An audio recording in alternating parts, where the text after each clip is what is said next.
My name is Lynn. I'm from District 9705 in Australia. Thank you, Lynn. And I am Jill Petrosinski. I come from District 6510 in the United States. And good afternoon. My name is Blaine Johnson, past District Governor from District 5580 in the United States. And welcome to this afternoon's breakout session on club visioning. Before we get started, I'd like to, as you've already heard a few times, direct your attention to the Rotary app. Go to the schedule where you can find the breakout session on club visioning and add that to your schedule. That allows you to participate in the online discussion. It allows you access to the presentation materials that we are going to go over this afternoon, along with a couple of handouts. And at the end of the presentation, we'd invite you to give us a little survey and some feedback on how well we did, and of course in the Rotary fashion, be brutally honest. So with that, welcome to Melbourne. What a fantastic city to have a convention, right? And what a great opportunity to talk about the future of Rotary. In our aspect this afternoon, club visioning is the perfect opportunity to showcase this convention's theme, Imagine What's Next. That's, in essence, exactly what club visioning is all about. I was at the Foundation Summit yesterday evening, and they shared the quotation that it always seems impossible until it's done. It's Nelson Mandela, right? It always seems impossible until it's done.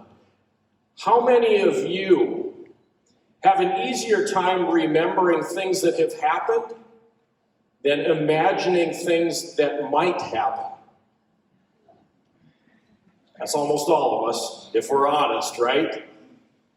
I know I certainly didn't expect to be standing on this stage when I became a Rotarian almost 20 years ago, standing halfway across the world, talking to my best friends about a process of imagination in Rotary.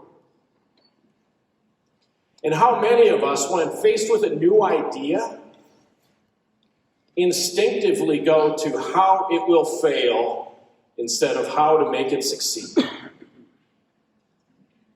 We all do it. It's natural. Club visioning is really the solution for that.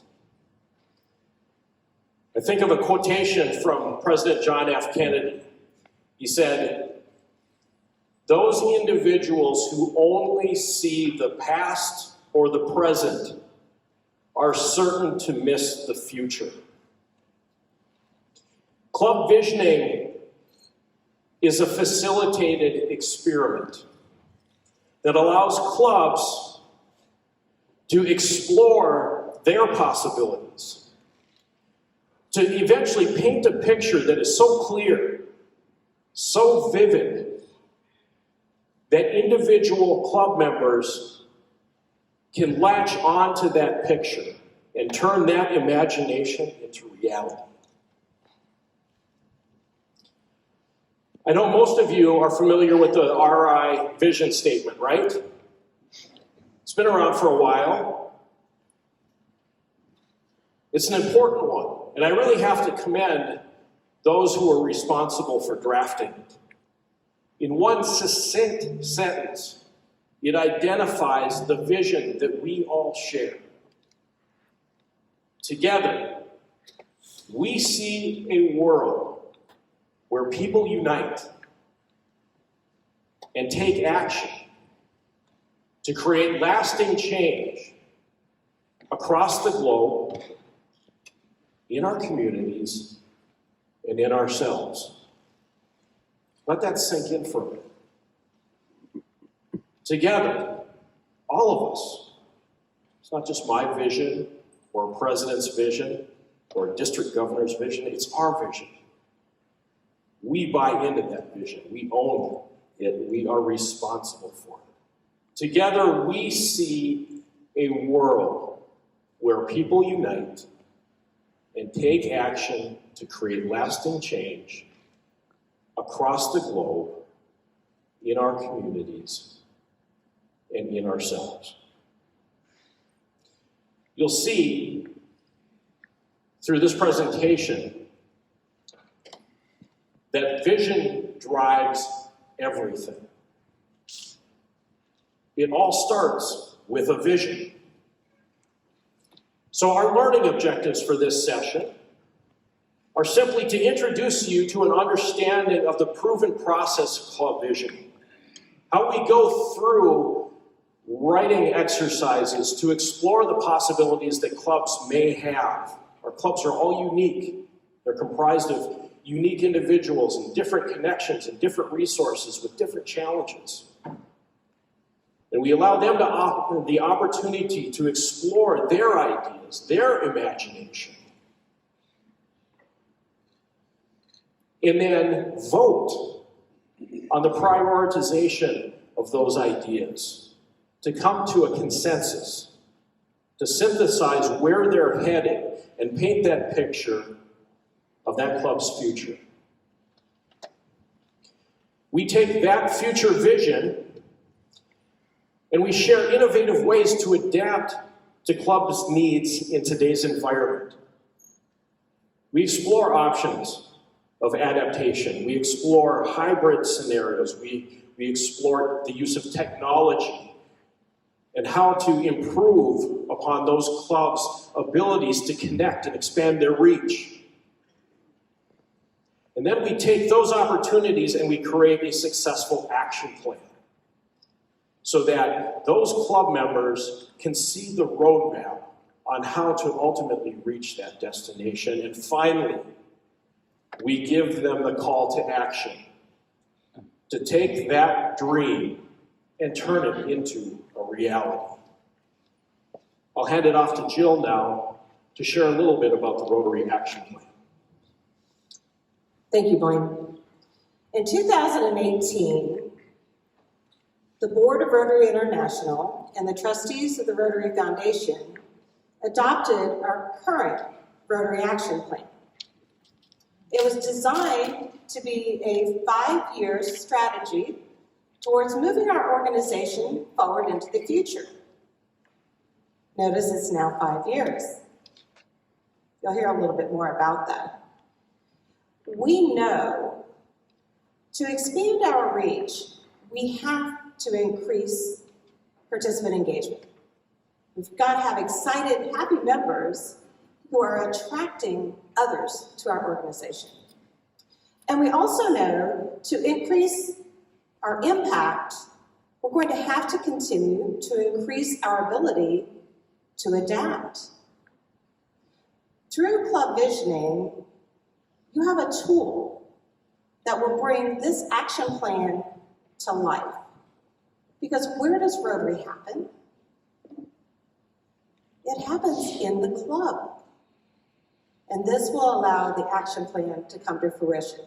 So let's learn a little bit more about our current Rotary Action Plan. We are people of action.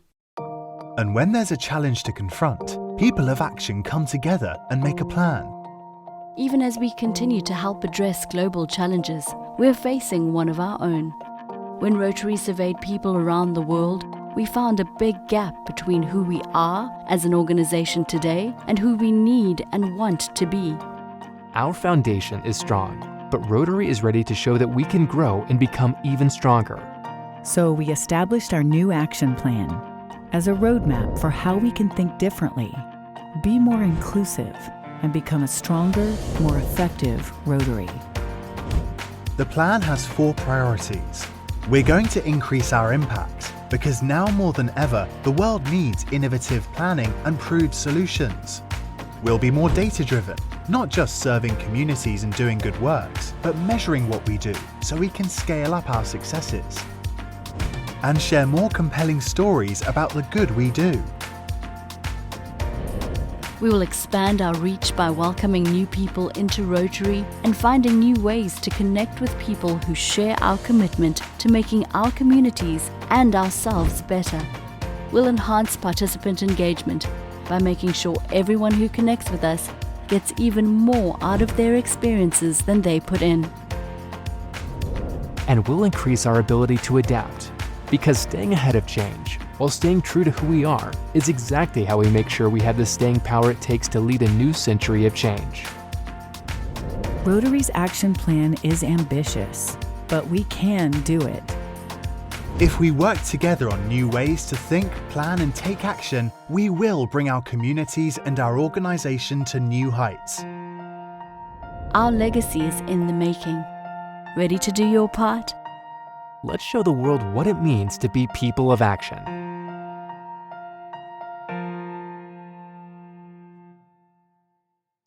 People of action.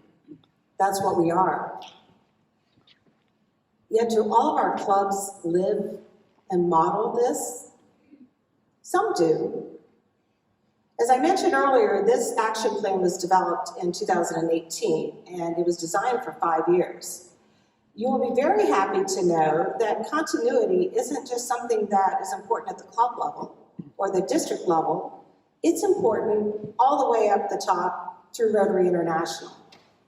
Your president nominee, Stephanie Yurchek, was very involved in the development of this action plan. And she has committed that this is our action plan. We're not going to do a new one. For the foreseeable future, this is the way Rotary will continue to succeed. So let's talk about why a plan might be needed for a club. Blaine? Thanks, Joe. Why do we need a plan? Why does anybody need a plan, right? Do any of you know of a Fortune 500 company that on an annual basis fires its CEO, its board of directors, and all of its managers? We do. Thank you for your service. It's been great. The new batch is ready. Our traditions of annual cycles are a challenge for us. Every year we have new ideas, different thought processes, different individuals at the helm. But with a plan, with a vision, we are able to build a roadmap that gives direction to that club over the course of time.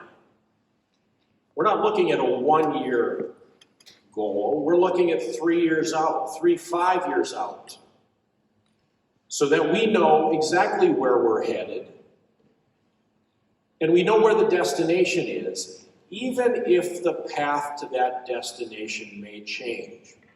We ultimately get there. And that plan establishes that multi-year coordinated plan so that we're all headed in the same direction. We all know where we're going. That plan's communicated.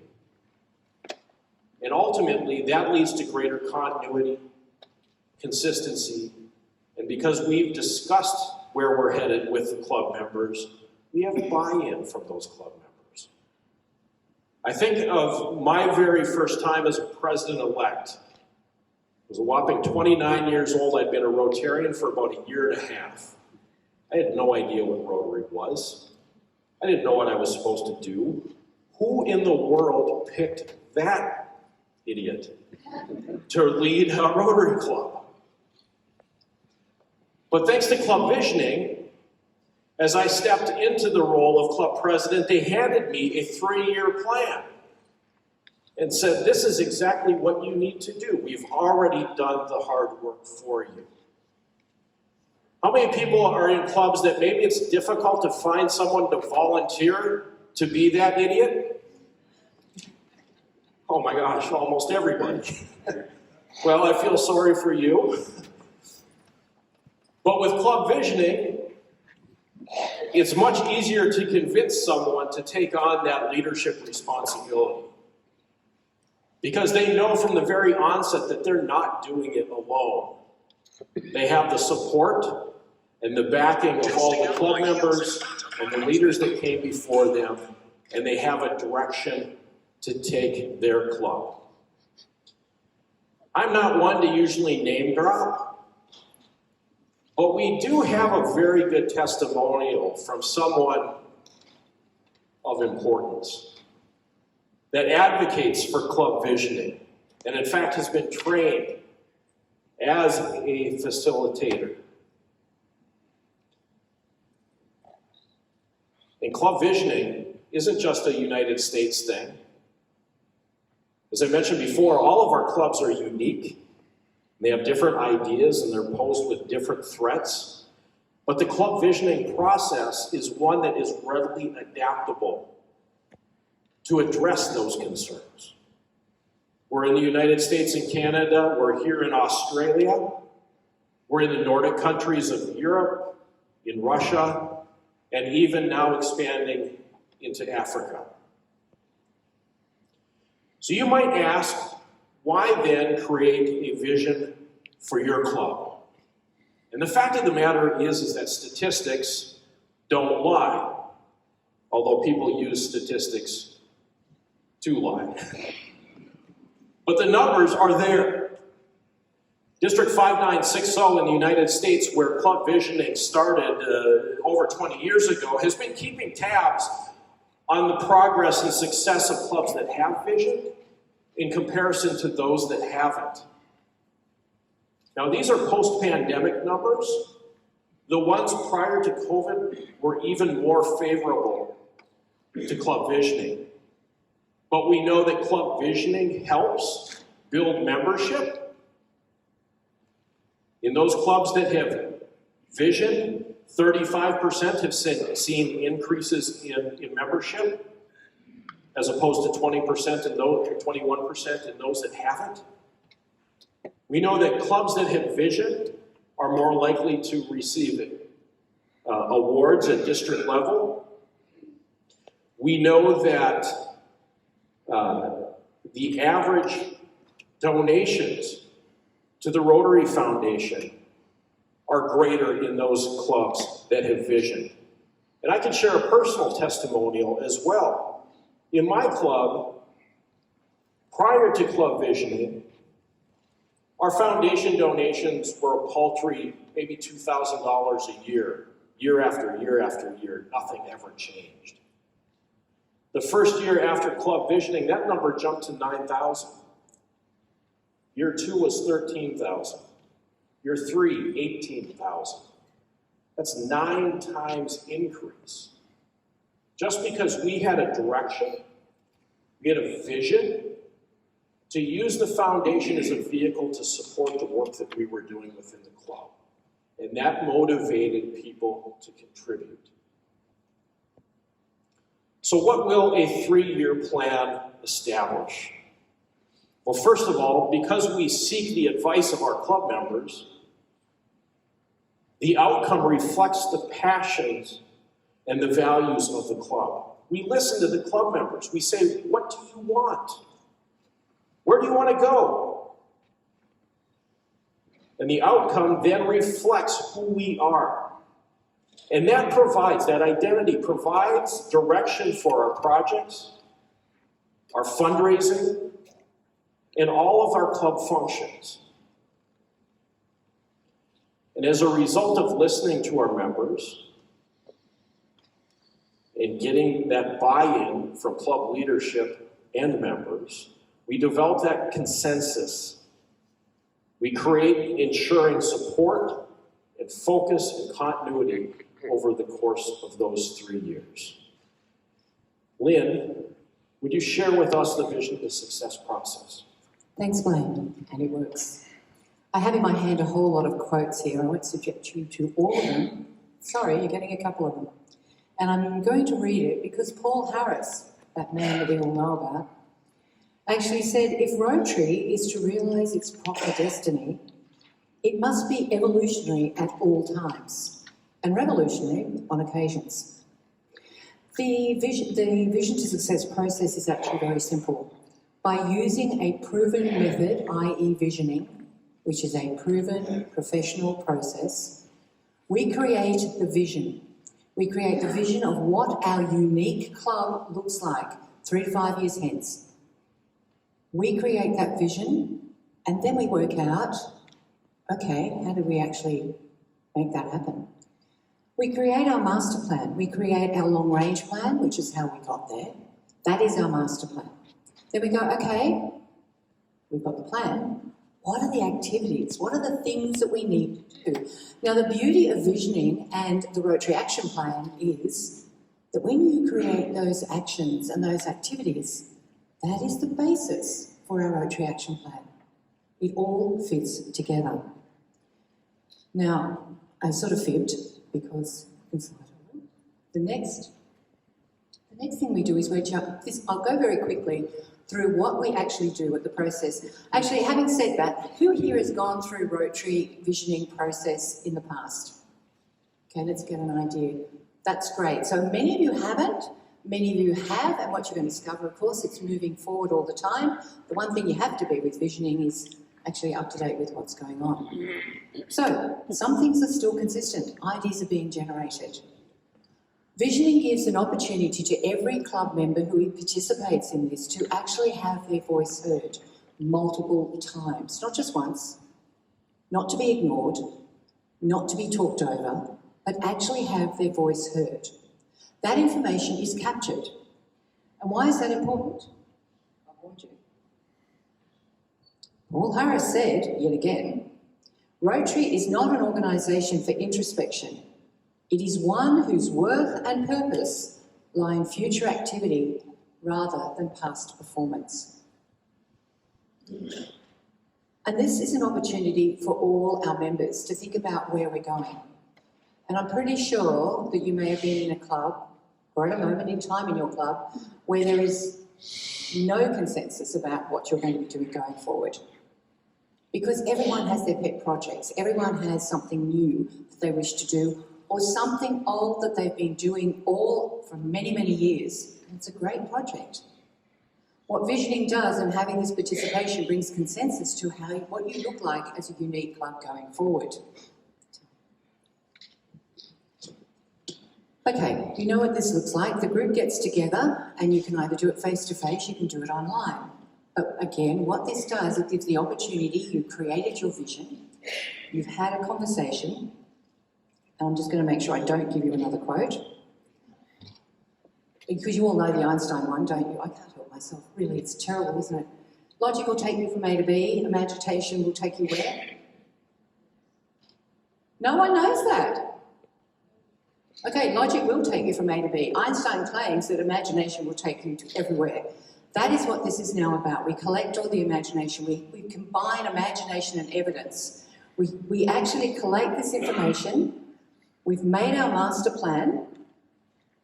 We have now made our actions. We have our actions that we've decided what we need to do to get there. We actually put together everyone's identified thoughts about what they should be doing, what could be doing, what our club really looks like. These then are voted upon. Everyone who is participating, and often those who are not able to participate can vote later, and you actually vote against all of these to reduce down all the suggestions to the top 3 priorities in what our club's activities now are going to look like. Okay? Again, they become the basis for your Rotary Action Plan. It is not easy filling the forms. Well, I don't know. Anybody here like filling the forms? Okay. Well, we have a form. Now, it is actually quite simple. What is a Rotary Action Plan? What do we do with this information? We have our activity. We have our who is going to look after that activity and move it forward. And we have when. Now, if you've done visioning before, you know that we talk about champions. We talk about visioning champions. What we need for a visioning champion is a volunteer. Is there anyone here who's had a problem putting their boards together for the next year? No, you've all got your boards sorted, great. Okay, well sometimes you don't get volunteers, sometimes somebody doesn't put their hand up. With the process, because you get to practice an action plan as part of the visioning process, people understand, your club members start to understand what it was really involved. So they bring it together and they go, sure, I understand what that means. I am happy to volunteer to do this particular action. I am happy to champion this particular area. And it makes it so much easier. So I just check that I'm not going to give another quote. Yeah. So, you can see here what it starts to look like. And I've mentioned that if you've done visioning before, you have known that it's been in a certain way. But of course, we came up with the times. And so I'd really like to ask you, Jill, can you bring us up to speed with what's been happening with visioning in the last 2 years? Thanks, Lynn, I appreciate it. So the world's a little different than it used to be, isn't it? How many of you are in clubs who are back to 100% meeting in person? Okay, the majority. Anyone in a club that is 100% meeting virtually? Online? How about those of you who have combined them, that you have like a hybrid or a virtual component? Okay. How do you take a 20-year proven process and keep it fresh and keep it modern?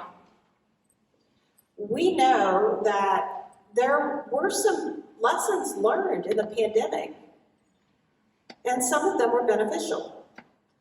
One of the things we learned is that we can leverage technology to meet people where they are and sometimes save a little money doing it. We also know statistically that young leaders are really looking for us to meet them where they are. The flexibility that the Council on Legislation now allows has really opened up realms of possibilities for clubs to look any way they choose to look. So the club visioning process is developed to deliver in your district the way that works for you and your clubs. And that could be virtual, on-site, or just like your club meetings, a combination of the two. You saw the map earlier. How many of you knew that club visioning was a global process? Okay, got a few of you. As we continue to expand our reach with club visioning, we know that that includes delivering club visioning in non-English speaking countries. We've had to increase our ability to adapt. Right now we have 50 active districts and growing, and one of the things that has evolved, clubs are reimagining who they can be. And using club visioning as that process is giving them direction. It gives them that beacon, that consensus of which they now know they can be a little more flexible, even if they didn't think that they could, because frankly, they didn't have a choice during the pandemic.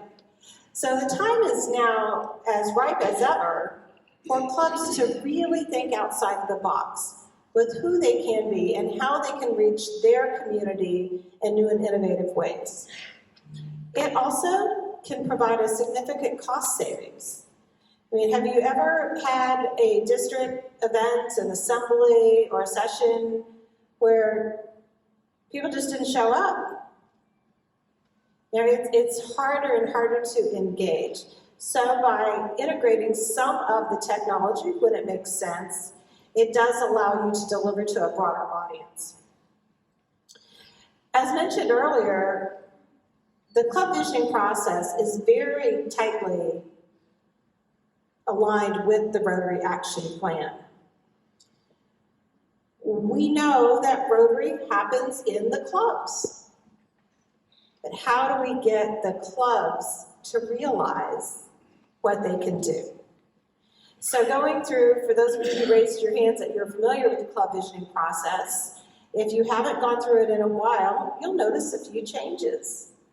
And one is the questions that we're asking of our members in alignment with the action plan priorities.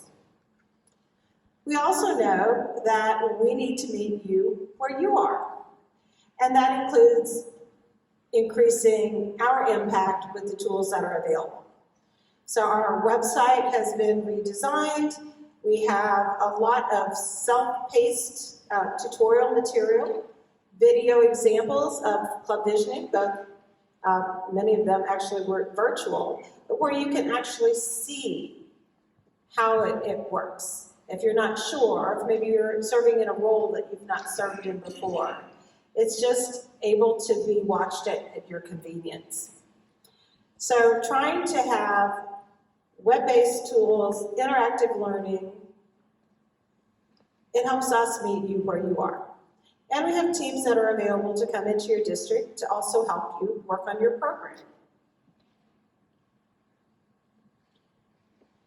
We need to be flexible. That means we need your help in knowing what your people need, what your clubs in your districts are most comfortable with. So technology is not for everyone. For some it works very, very well. It's optional. I know I come from the Midwest and many of our clubs prefer to do it in person, and that's fine. So even though we have a 20-year program, we've evolved and increased our ability to adapt, leveraging. We also recognized, and you heard both Blaine and Lynn mention our master plan, our action plans. You're going to hear a little bit more about that in a second. But we realized that a great club visioning process is only as good as the outcome. What do they put into action? So we have actually guides now to really help the club leaders work through their action plans and resources that are available to help coach them to actually achieving their goals. So Blaine, let's hear a little bit more about that action plan. Thanks, Joe. So one of the things that is new to club visioning and the process as we've adapted to align with the Rotary Action Plan is the master plan and action plan functions. So once we've identified those club visions, those destinations, we then break the participants into small groups to talk about how we're going to actually put those things into practice. So how many of you have maybe done strategic planning or maybe a visioning session and you get the results at the end, and where do they go? Up on the shelf to be pulled back down in about 3 years to see how well we've done, right? That never happens. Well, we thought we'd give you a little jump start. So as you look at it, some destinations are readily accessible, right? They're maybe a short walk, easily reachable. Other destinations take a little bit more thought, a little bit more distance, a little bit more time. In some destinations, like me flying from North Dakota in the United States all the way to Australia and having United Airlines cancel my flights and miss my connections, they take a little bit longer, right? A little bit more thought, a little bit more planning.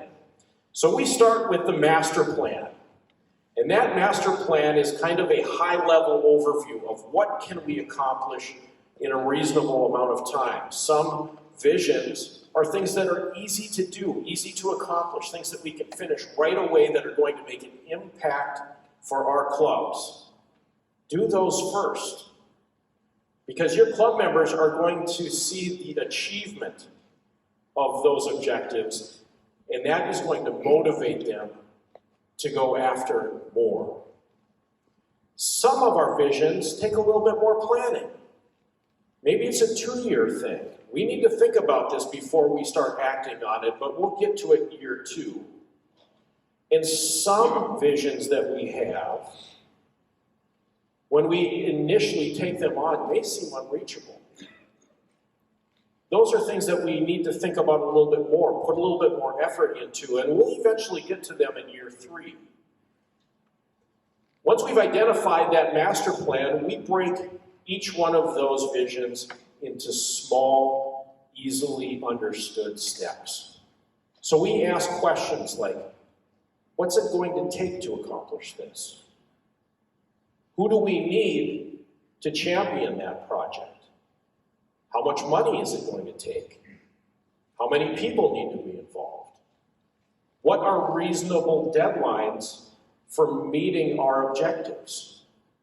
And ultimately, when we get to that point where we think we've accomplished it, what metrics are we using to know that we were successful? That is the action plan. Breaking everything down into a step-by-step, easily understood, easily digestible bit of information, so that maybe some of our Rotarians who are outside of their comfort zone and don't see how we get from point A to B, that's their roadmap. Step by step, month by month, and here's where we'll know when we've arrived at our destination. And that is our small group practice. We break our participants up into groups of maybe 3 or 4, and we have them work through sample action plans. Sometimes we'll assign a different action plan for each small group. Sometimes we'll make them do all the same action, so that when they share their ideas, they can understand that despite the fact that they were searching for the same destination, they all had different ways of getting there. And they can piggyback those ideas off of another group's ideas and make it the best plan for that particular club. So, where will your club be in 3 years, Lynn? Thanks, Blaine. I love that picture, I'm sorry, I still like it. Where will our clubs be? Let's just go back a moment. Club visioning. What does it do? Why do we do it? Again, one of the things that it does is it gives every member in our club an opportunity to have their voice heard. Not just think their voice is heard, but actually have it heard. The visioning process enables discussions amongst all our members to talk about the things that matter most to them, about the club, about the district sometimes, about where they fit in with other clubs, about who might like to do what with whom. So it gives our members an opportunity to own the process, to own what goes forward. It creates consensus. It creates consistency in the end of thinking. This does not mean we can't come up with new ideas on the process or over the years, but it does mean that we have a strong foundation from which to build our club activities, all of them. Our club service, our international service, our youth projects. And do you realise how many clubs, unfortunately, do not understand the difference between club service and community service? And I'm really sad to say that still the Rotary Foundation is one of those areas that people are not quite sure about either. So this gives us the opportunity in our clubs to address those anomalies, to actually make sure all of our members understand the difference between these areas and the activities we do. Consensus, consistency, continuity. You have that over at least 3 years. They won't work unless there's another C involved. Can anyone think of what that other C might be that visioning brings forward? Yes? Communication in one, thank you. Absolutely. I'm not sure, but some clubs certainly have a problem with communication. Sometimes it's simply because of the day or the time that meetings are held. Sometimes because it's people have already got the great ideas and they're talking to their own clique. Sometimes it's because they've just forgotten, they haven't shared that information with somebody. Communication and good communication is absolutely essential for the growth of our club, any of our clubs. When you undertake a visioning process, that becomes so clear that communication is just such an integral part of what we do that we start to improve it, and we can always improve. So if we want to be successful, we look at listening to each other, we look at discussing those issues, we look at coming up with that plan that takes us forward. We communicate so much better. That's what visioning is about. And I would actually like to ask if there's anyone here who might like to share their visioning stories with the rest of us. If so, please, just for a minute or two. Microphones are here and up in the middle. Is there anyone who might like to share a either positive or negative visioning story because we learn from what goes on. I'm PDG Massey from District 5230 in California. I just want to echo everything the gentleman said. Visioning is so critical, and many times when we have fewer members, we neglect it. And I encourage all my clubs, I encourage them, don't worry about the numbers, because Rotary was founded by 2 people, and today we are in 186 countries. They had a vision, and vision is like buying a ticket. If you know where you're going, you're likely to get there.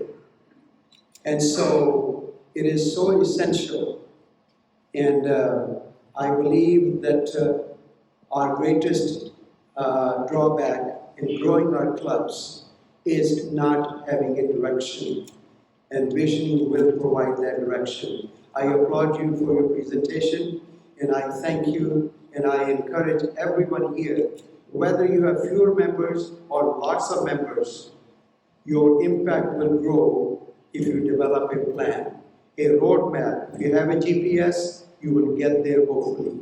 Thank you. Thank you. Why don't we come down to the front and then we'll go back up top. Hi, my name's Len. I'm from New Zealand, Whakatane, New Zealand. In 2018, we had 2 evening clubs. The numbers were falling.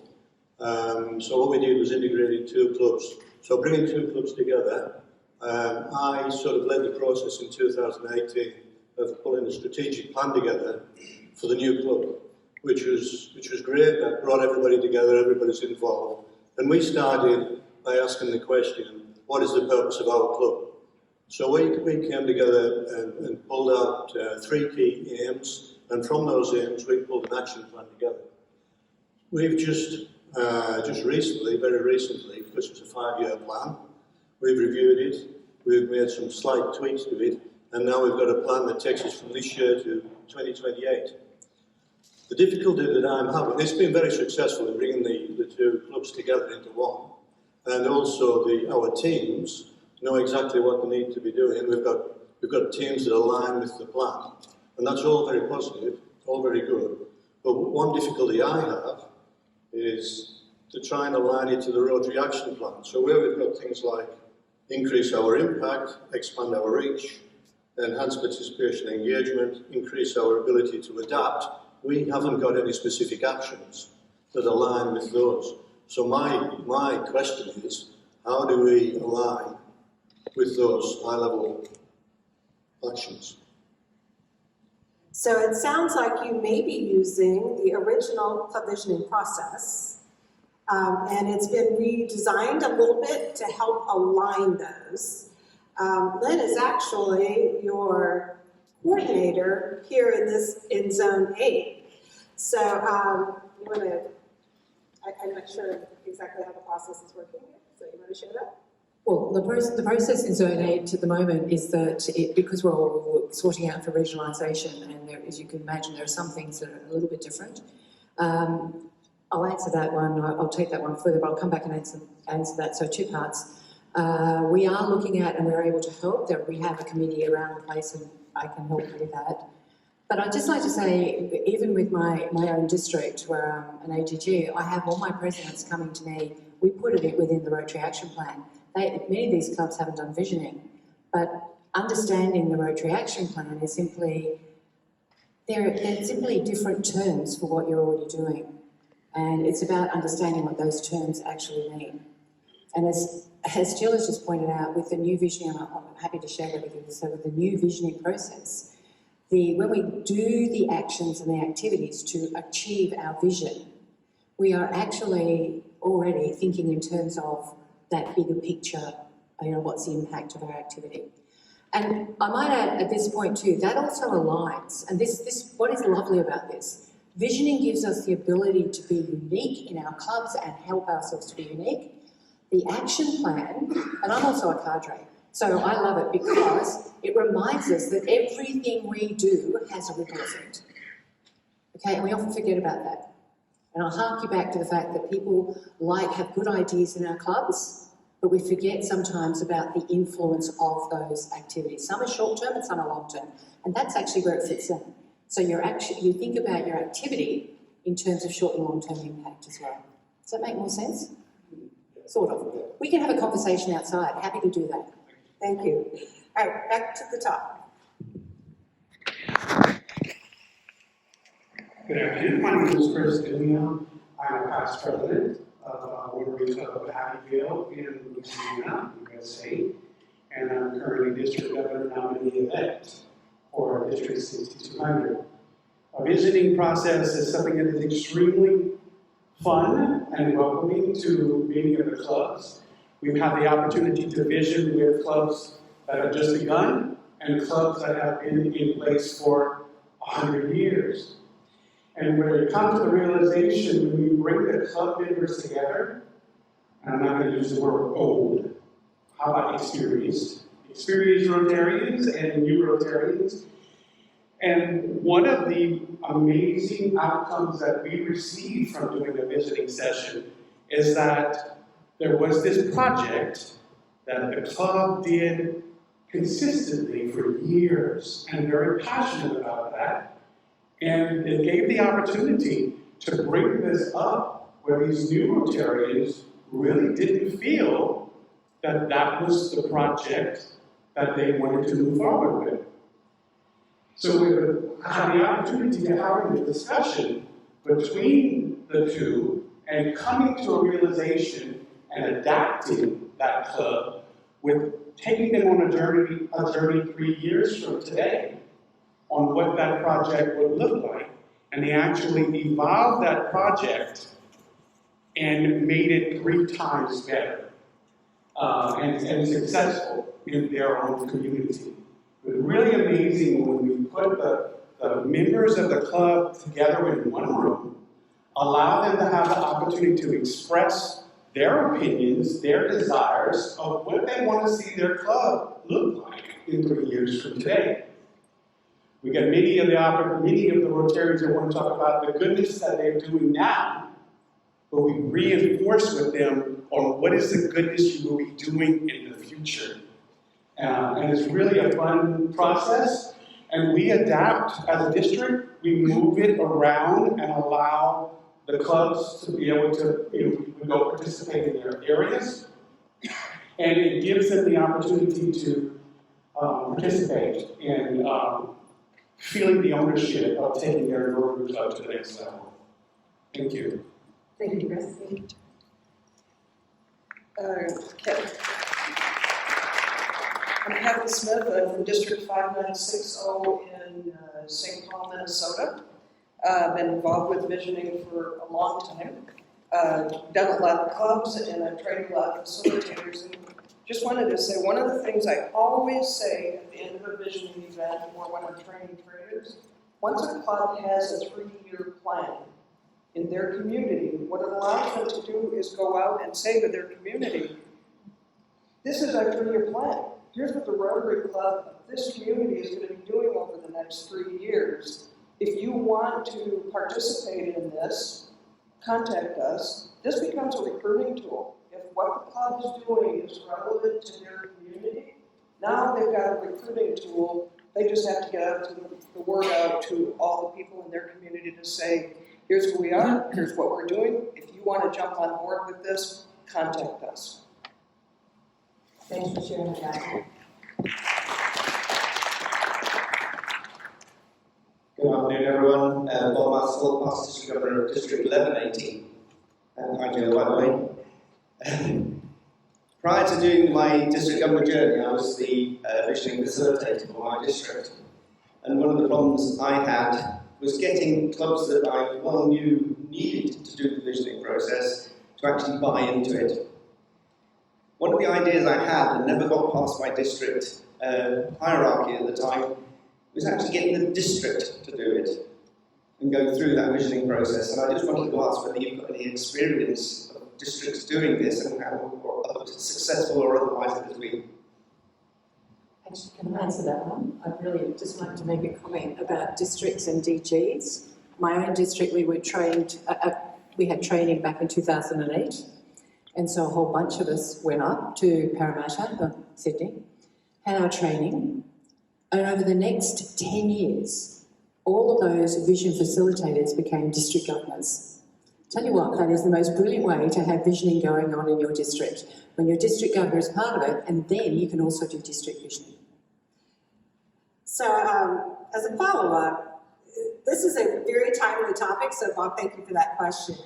Because very frequently, and we're going to talk about the engagement process in your district in just a second, but a club will ask their district, is the district doing that? Looking for clarity, so their visions will align. So the International Visioning Facilitation Council, who owns the copyrights to the club visioning process, is actually in development right now of a district visioning process. We do have a lot of examples, Bob, that are some of the facilitators, as Lynn just explained, has happened in Zone 8, use those skills in a modified, consensus building process. It has not been formalized under a district visioning brand. Stay tuned, more to come on that, because it is getting asked very frequently. But thank you.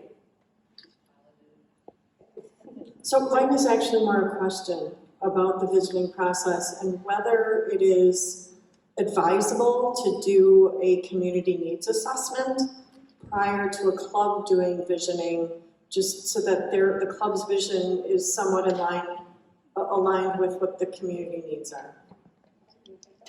Sorry if I'm jumping to something you're not talking about yet. That is a fantastic observation, a great question.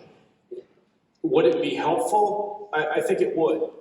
Is it necessary? Probably not. As the club, remember that the purpose, one of the purposes at least, of club visioning is to identify the passions of the club members and where they want to take the club. So as part of their analysis and maybe more of the action plan in identifying how they reach that destination in a way that best fits the community that they're in, that community needs assessment may lead them in a different direction, right? You may identify a different approach to reaching that destination, or maybe they go back and say, this really isn't a priority. Now that we understand what the community needs, we can go a different direction, and our passions might be modified as a result of that. But great question. Can I just add to that? It's also about, remember, this is creating a strong foundation for going forward. It is not set in concrete. It's like policies, they're not set in concrete. So if the world turns upside down and you have to go in a different direction, you can. But what you have done is you have developed this very strong foundation and an understanding of your club and where your priorities are and where you want to be. And from that, you can develop even better ideas and actions going forward. So just remember that. It is an incredible tool to grow your club. It's an incredible tool to be the magnet that your club wishes to be for a community around you to gather new members. So, but it doesn't mean that you can't be flexible. Thanks for that input. When we talk about the master plan and the action plans to achieve those steps, very often you'll change course. They are somewhat dynamic. They're, as Lynn said, they're not set in stone. And sometimes to get to one of your target action plans, you have to do 2 or 3 before that to get to that level. So that's why modeling it over a 3-year plan, and when you go through the process, you'll learn a little bit more about the important role of what we call the champion. The person that helps keep that vision alive, keeps the energy. I don't know if any of your clubs do the 5-way test instead of the 4-way test in Rotary. Anyone know what the 5th is? Is it fun? And you heard, I think, Chris share how excited and energized, or maybe it was Nick, to see a club that may know each other, may not, to really come together and gel with enthusiasm and excitement and in fun. they literally walk out of that session seeing where they're going, believing that they're going to get there, and they want to get there. They all want to get there. I mean, it's just an incredible experience to witness. Yeah. Any other sharing, any other questions maybe from someone who isn't in an area where club visioning is happening and you're kind of curious about how it could help you? And it's a little bit of a journey to the microphones.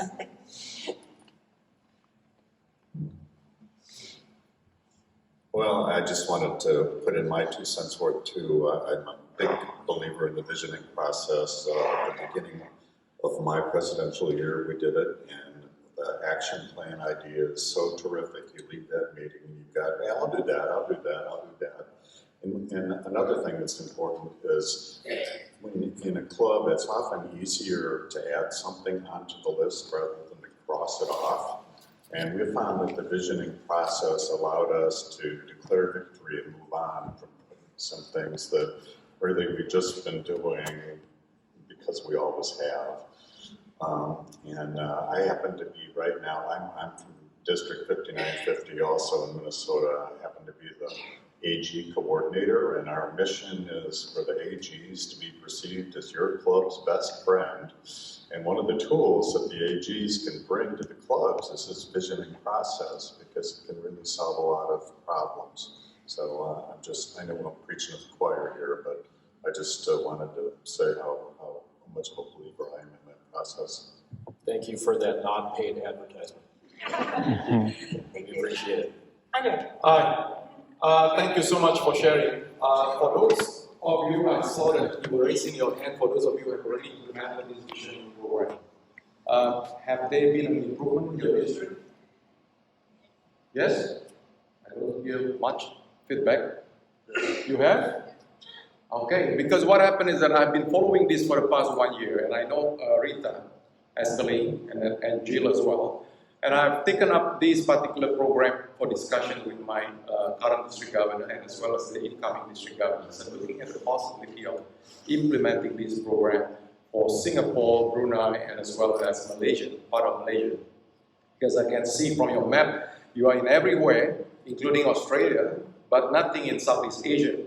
And I think, I'm not too sure about the rest of the world, but in my district, a lot of clubs do not have strategic plans. And this is something that I thought would be good for us to implement, but I just want to know, what is it that we need to be prepared in order to implement this successfully? Thank you. Well, that was perfect timing for that question. Thank you so much. And we would love to see that map continue to grow. One of the things that you have available in the app, so hopefully everyone's got the Rotary Event app. I'll give you a QR code in a second because we're trying to honor the planet and not print a bunch of materials, is something called a district engagement process. So if you were not in the red areas of the map, and you, or even in your district, you're not sure if it's happening, this is a district program, so it starts with a conversation with the district leadership.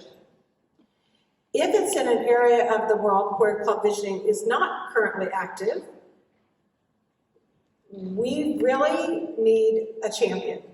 So Andre will volunteer you to help us work with your zone leaders and your district leaders to see the value of it. And we need to develop a leadership team. We have to identify people who can be facilitators.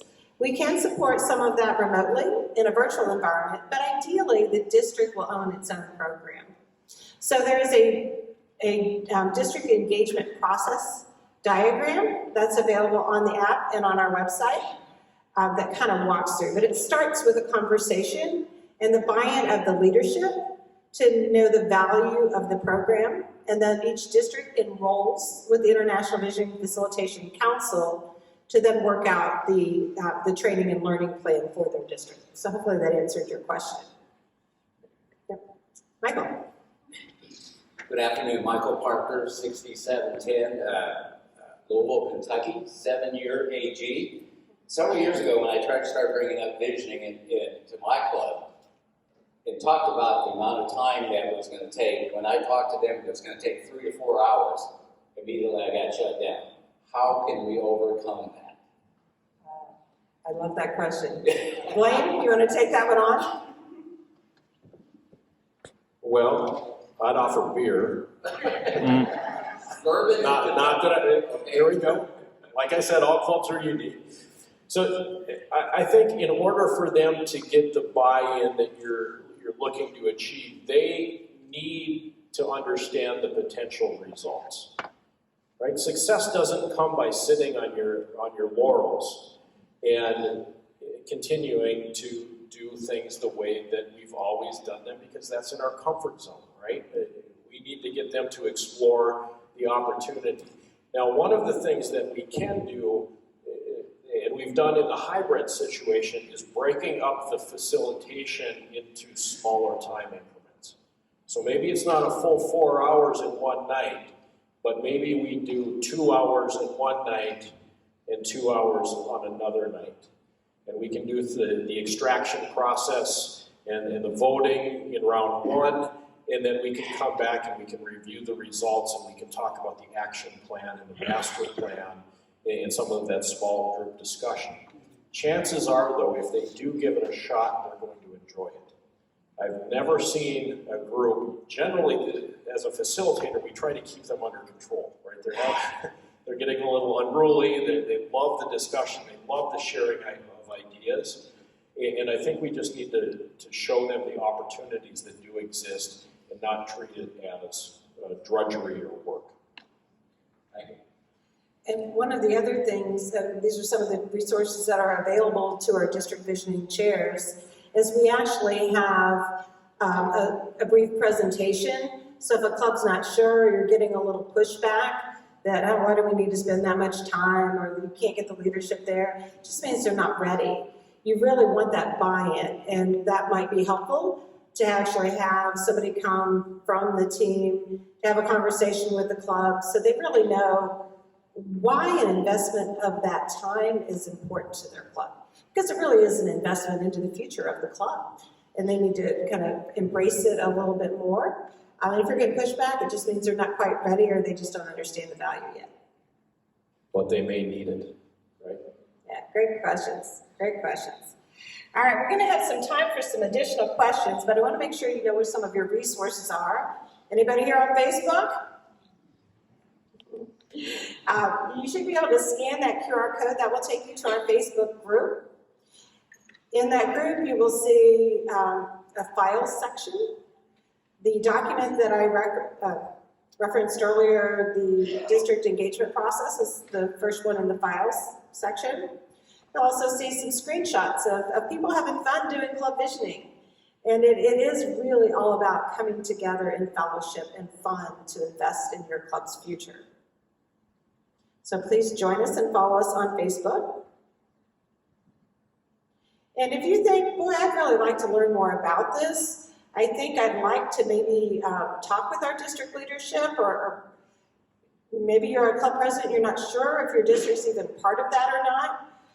This is where you can go to get more information. We ask you just give us a little bit of detail about who you are, what your district is. If you know your zone, that's even better. And what your role in the district is, so we can follow up. And what we'll do is align someone like Lynn or Blaine or someone from your area to call and have a conversation and kind of see if club visioning is something that makes sense for you, and to start that process.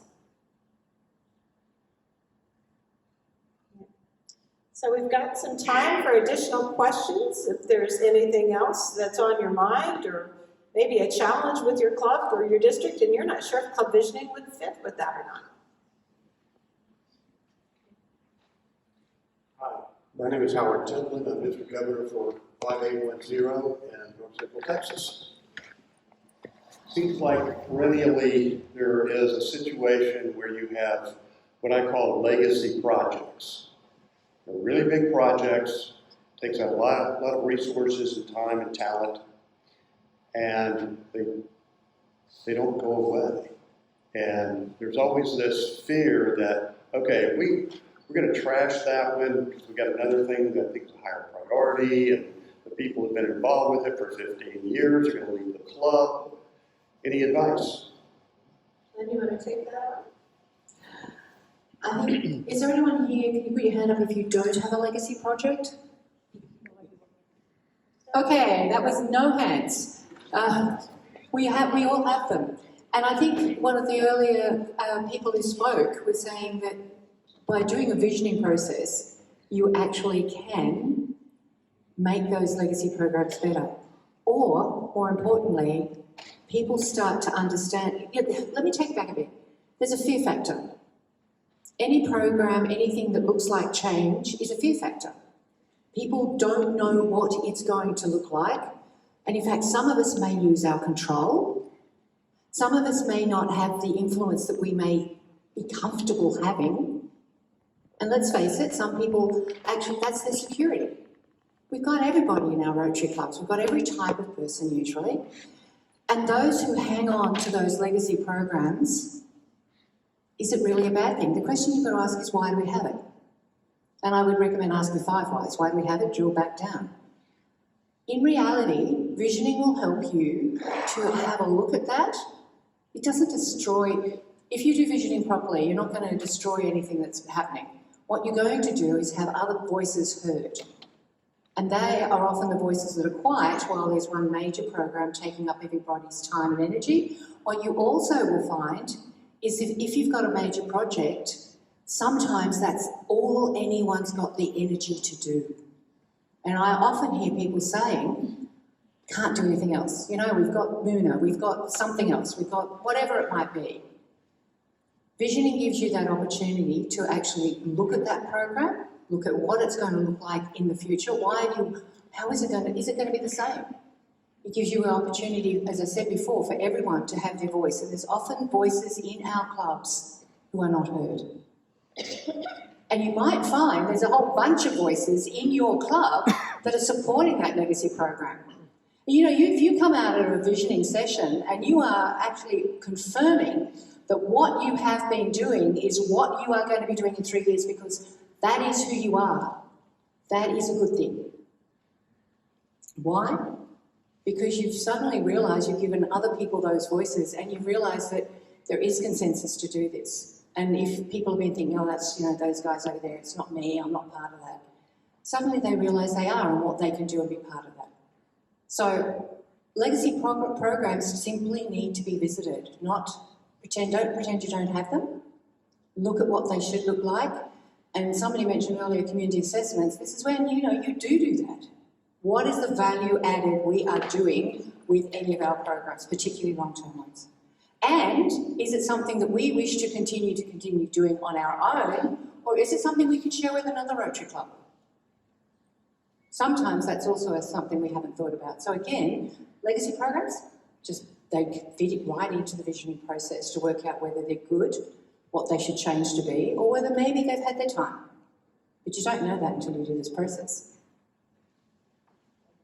I'll add one little factor to that excellent response, and that sometimes the individuals that we think are going to walk out of a club because we've given up on their project come to understand that there's other options.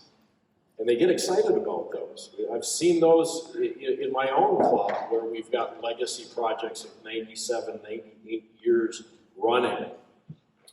And the same person at the helm of that project for 10, 12 years. And all of a sudden, he's got help, he's got new ideas, there's more life, there's more, it's refreshing, right? But it also gives us the opportunity to ask about relevancy. Is this project in the form that it's currently in still relevant to our community, still relevant to our members? Visioning doesn't say we're out with the past. It takes a look at where we're at and says, where are we going? That allows us to continue the things that we're doing, to modify the things that we're doing, or maybe say, the shelf life on this one is past this expiration date. Let's put that one away. Maybe it'll come back. But here's where we're at now and where we're headed. But don't make decisions based on the select few that you think are going to put up a fight, because we don't know that yet. You're right. Good evening. I'm Steve Needley. I'm from District 7010 in Ontario, Canada. If a club or a district wants to participate in this process, is there a one-time or an annual fee that's charged for the materials and support, etc.? I'll take that one. So there is an enrollment process. That conversation that starts with district leadership and with our zone vision coordinators is really important to really see where you're at in the developmental stage. Do you have facilitators from other programs? You just need to enroll. The current enrollment fee is $250 for the program, the onboarding, US dollars, thank you, intellectual property of the material. Yeah, and then there is an annual renewal fee. For our non-English speaking countries, there is a little more work on their end, so the renewal process is a little bit different, depending on how much they're going to have to do on their own versus what we can support. But to answer your question in a long way, there is a one-time enrollment fee, and then you coordinate what that training of your team would look like. And the timing of when that is paid really depends on that initial conversation. So hopefully that answered your question. Thank you. My name's Russell. I'm from Brighton North, just down the Bay in District 9800. And yes, the club's agreed to be part of the trial to restructure, reorganise, whatever. And my background is with an international consulting company at the strategic IT level. So I was used to looking at the corporate mission, vision, strategy, tactical plans, and then the resources required to deliver it. And my own club's done a visioning for, I think we've done about 3 now. And it probably gets some dust along the way. But I would question it. But what I've seen, I've been in Rotary 17 years this month. Excuse me. What I see though is if you would take Rotary as a corporation, it's probably very good at the top. And then it says, well, we'll just throw everything from the top to the bottom and let them figure it out at the club level. But that to me, and I've seen it in my own cluster in the district, is it creates competition, lack of discussion, lack of involvement, and I think confusion in the community. There are 3 clubs in our local council area, over 2 districts, mind you, and we get to do some work, but there's competition, and I don't see that what's being done right now, if you were to start Rotary as a greenfields organisation, we seem to be floundering around with these sort of activities, but not saying how do we really get the sheer strength of 1.4 million Rotarians and Rotaractors to work together to build and achieve what at the very top they want us to do. So I challenge this process, and it's not broad enough and deep enough. So thank you for the question. Point of clarity, this is not a Rotary International program. This is a program that was developed by a group of individuals who knew something was lacking in forward-thinking planning for their clubs. So similar to, if you're familiar with RLI and some of the other programs that are used by many Rotary clubs, but not an official Rotary International program. The importance of club visioning is Rotary International is only as strong as its members and its clubs. And club visioning is a tool. It's a tool to work from the clubs, from within, for the things that matter to them in their community, that are unique to them. And they decide, and they choose what matters to them. It's not a top-down program at all. It is very much a bottoms-up program. Now, we've aligned it with the Rotary International Action Plan and Vision, from which we're part of the organization. But it is very much a boots-on-the-ground, bottom-up process. So thank you for that question. Can I just make an extra comment to that? As a facilitator, visioning facilitator since 2008 across Australia, not just in my own district, one of the things you do see is the variety in every club, and it hits you in the face. And often, unless you're a district governor, you don't get to visit all these clubs and see how different they are, and yet there are some similar problems.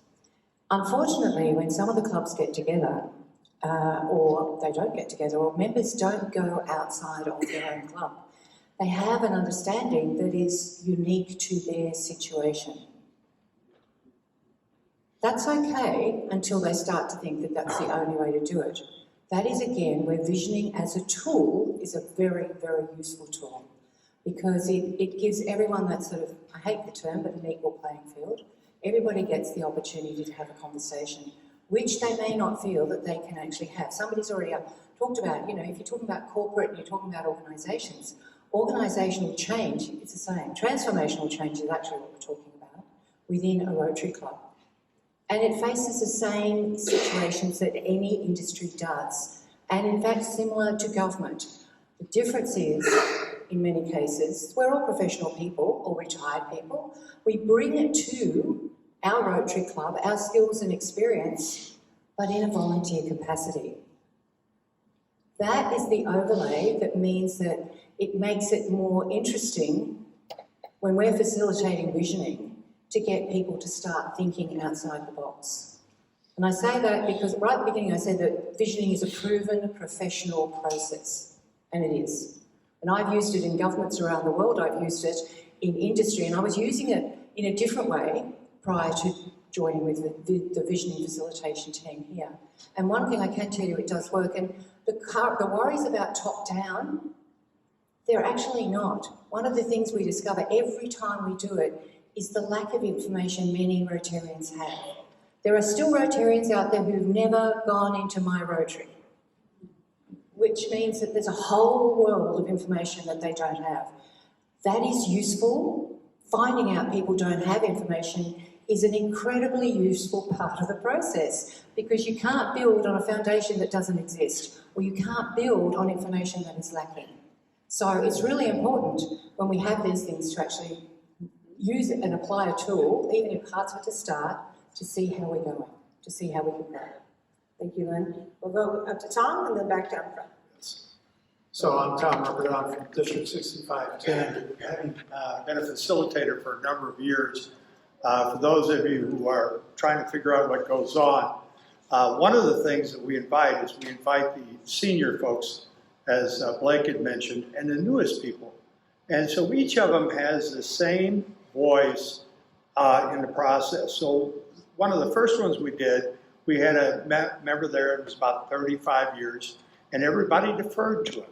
A smaller club deferred to him, and his idea was that we should never have anything outside of our community. And so when it came to the voting, that went up on the chart. And it got one vote. Everybody else wanted to go a different direction. They didn't have the voice that vision gave those individuals to change the dynamics of that club. And it came from that whole process, brand new people, and that's the other part, is that I can tell you that when we get done with a visioning session, if we have one of those brand new people, new Rotarians, stepping up and want to being involved in developing that club to the future, that's when you know you've got success. And it's their plan, it's their ideas. The only thing I always tell them, the only thing we bring is paper, we don't bring any ideas, and at the end of the night we leave the paper. And that's the beauty of what visioning does, and it empowers clubs. I was kind of interesting, we've mentioned statistics. Prior to us doing visioning in our district, I think our top year we ever had was $68 per member to the foundation. After we did that for 3 or 4 years, that number it went up to over $140 per member. And that happened unfortunately, while our membership was going down, people were much more generous, simply because we opened their eyes up. They saw the bigger picture of what we were all about. And every club that goes through that, whether they complete the whole process or stop in the middle of it, they benefit, and that community benefits from what you do. And that's why it's so important that we help these clubs succeed. And the only way we get to do that is they got to invite us in. The district's got to have it, and we got to invite them in. Thank you. Thank you, Tom. We're getting close on time. We've got the last 2 questions at the mic, so if we could have your question quickly. We'll go ahead in the front, please. Well, technically, it's not actually a question. Okay. It's just perfectly segue with all the new Rotarians. It's not good to say things like I'm bad at. I'm still working on my challenges with my Rotary. And also, I'm thrilled about this visioning thing. I'll be asking you more about it. I've got a rock here, because I went to a session yesterday about, not rock soup, whatever it was. And you might be aware that in Australia we're talking about Aboriginal people, etc., etc. And I've had a lot of fun at this convention, catching up with my friends from the Philippines, and I did not get invited there. I took myself to breakfast at the MCG that I wasn't able to pay for, and my friends from the Philippines paid for me. Anyway, I have to stop in literally 15 seconds, because my plan for world peace and everything else is this thing I call a pepapi, which means a minute each. And I don't think our club has a vision, or if we do, I don't know what it is, so maybe we haven't communicated it, and that's my minute. Thank you. And we will have some time, because there's another session immediately following this. We will be actually outside of the doors in the seating area if anyone has individual questions as well. All right, last question. Hi, I'm Susan Garrison from Media, Pennsylvania, District 7450. And I really think this is a great process because when I was an incoming board member, our incoming president decided, oh, we should have a strategic plan, and I guess they hadn't had one for very long, but they made the mistake of having the planning team really be only the board and the incoming board members. Well, that was not received well because there were perceived criticisms of the way things have been done. But anyway, so as membership chair last year, we did a membership survey, and I was struggling to get 40-some% of our members to answer these questions about what's the purpose of our club, and what do you want to see, and how do you want to meet. So my question is about how do you get people engaged in this process from the get-go? I mean, aside from going back to my incoming president and saying, we really need to do this and my district. Thank you. Thank you for the question. Quickly, so part of the training and the learning that the district team goes through is how to help present the information to the club, how to help work with them to see the value and to clarify who needs to be at the table. Because you're absolutely correct. If you don't have a voice, you don't have buy-in. And that's a critical part of the entire program. So my quick answer to that is it is part of the training program as we onboard the district to help work with the clubs to engage them in participation and helping them have the right people at the table. So thank you. So we are at the end of our session, and again, we have another session right after this. If you have not rated this session, we ask that you go to your Rotary event app, to the club visioning session, and please give us your feedback. As a reminder, the session materials, the presentation materials, and the 2 handouts that were referenced, the district engagement process, and then the reference document with this QR code on it as well. If you want to follow up for questions or more information. I'd like to thank my co-presenters, Lynn Duckham and Blaine Johnson.